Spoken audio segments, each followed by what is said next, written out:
అనాథ వృద్ధులను ఆదుకోవడం అనేది అందరి బాధ్యత అని క్లిమాం గోశాల నిర్వాహకురాలు మాజీ మంత్రి అల్లోల ఇంద్రారెడ్డి కోడలు అల్లోల దివ్యారెడ్డి పేర్కొన్నారు.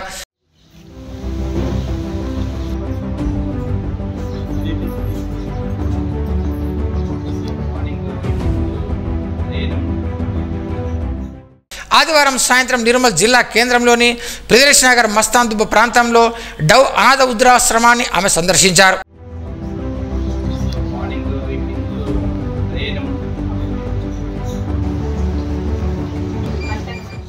ఈ సందర్భంగా వృద్ధులకు భోజనం బట్టలను పంపిణీ చేశారు.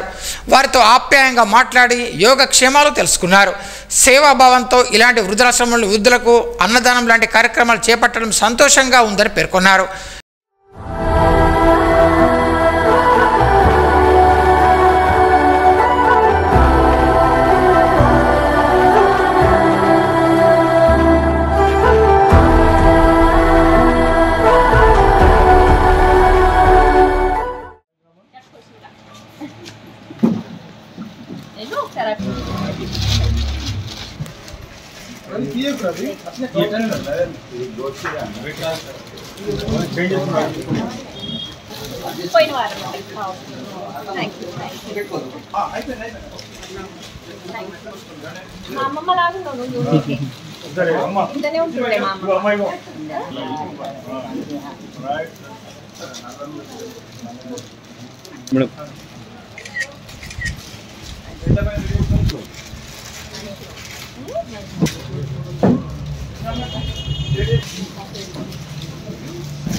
దివ్యారెడ్డిని పలువురు వృద్ధులు ఆప్యాయంగా పలకరించగా ఆమె సైతం వారిని ఆప్యాయత దగ్గర తీసుకొని ఆరోగ్య విషయాలు వ్యక్తిగత విషయాలు తెలుసుకున్నారు.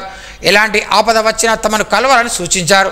చల్లంగా ఉండు బిడ్డ అంట వృద్ధులు ఆశీర్వదించారు. ఈ కార్యక్రమంలో పిఏ నాలం శ్రీనివాస్, పాకాల రామచందర్, మంచాల శ్రీకాంత్ యాదవ్, మహేష్, భాస్కర్, రమేష్, వినయ్, రవికిరణ్ తదితరులు ఉన్నారు.